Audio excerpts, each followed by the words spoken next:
ഞാൻ open challenge ഇടാണ് ഇതിനകത്ത്, എൻ്റെ യൂട്യൂബിനകത്ത്. ഞാൻ ഇന്നേ വരെ ഒരു ഇൻ്റർവ്യൂ പൈസ മേടിച്ചിട്ട് ചെയ്തിട്ടില്ല. ഒരു സായി കൃഷ്ണ എന്ന് പറഞ്ഞ ഒരാൾ എന്തൊരു യൂട്യൂബറാണെന്നാണ് പറയുന്നത്. ഉണ്ടല്ലോ, ഏതോ ഒരു യൂട്യൂബർ, ഏതോ ഒരു സായി കൃഷ്ണ, ഏതോ ഒരു വ്യക്തി. പക്ഷേ ഇതിപ്പോൾ കണ്ടു കഴിഞ്ഞപ്പോൾ എനിക്ക് തോന്നിയത് എന്താ അറിയുമോ, നിങ്ങൾ പ്രിട്ടൻഡ് ടു ബി എ ബുദ്ധിമാൻ മാത്രമാണ്. അറിയില്ലെങ്കിൽ പിന്നെ വീഡിയോ ചെയ്യാൻ നിൽക്കരുത്. ഈ വീഡിയോ ചെയ്യുമ്പോൾ നിങ്ങൾക്ക് എന്നെ അറിയാം, എന്നിട്ട് നിങ്ങൾ ഈ പറഞ്ഞത് കൊണ്ടുവരാം. ഒന്നുകിൽ കാറിലുണ്ടാവും, അല്ലെങ്കിൽ ഇങ്ങനെ ബഹിരാകാശത്തുണ്ടാവും.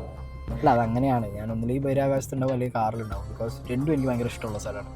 എയറിൽ പോവുക, കോൺട്രവേഴ്സീസ്, ഐ ലൈക്ക് ഇറ്റ്. എന്നെ സംബന്ധിച്ചിടത്തോളം ഞാനിപ്പോൾ ഏത് പരിപാടിക്ക് പോകുന്നതും നമ്മളൊരു ക്യാഷ് വാങ്ങിച്ചിട്ടാണ് ഞാനൊക്കെ പോകുന്നത്. അവർ തരാറുമുണ്ട്.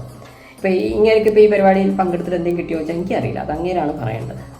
സന്തോഷ് ജി, ഇതൊക്കെ സംസാരിക്കുമ്പോൾ നിങ്ങൾ ഒളിച്ചു കിടത്തുന്ന ഒരു സാധനമാണ്. ഞാനൊരു ഭയങ്കര സംഭവമാണ്, ഞാൻ ഭയങ്കര കഴിവുള്ളവനാണ്, ഞാൻ അവനേക്കാൾ വലിയ സെലിബ്രിറ്റിയാണ്. പിന്നെ പൈസയുടെ കാര്യം, ഞാൻ ഓപ്പൺ ചലഞ്ച് ഇടാണ് ഇതിനകത്ത്, എൻ്റെ യൂട്യൂബിനകത്ത്. ഞാൻ ഇന്നേ വരെ ഒരു ഇൻ്റർവ്യൂ പൈസ മേടിച്ചിട്ട് ചെയ്തിട്ടില്ല.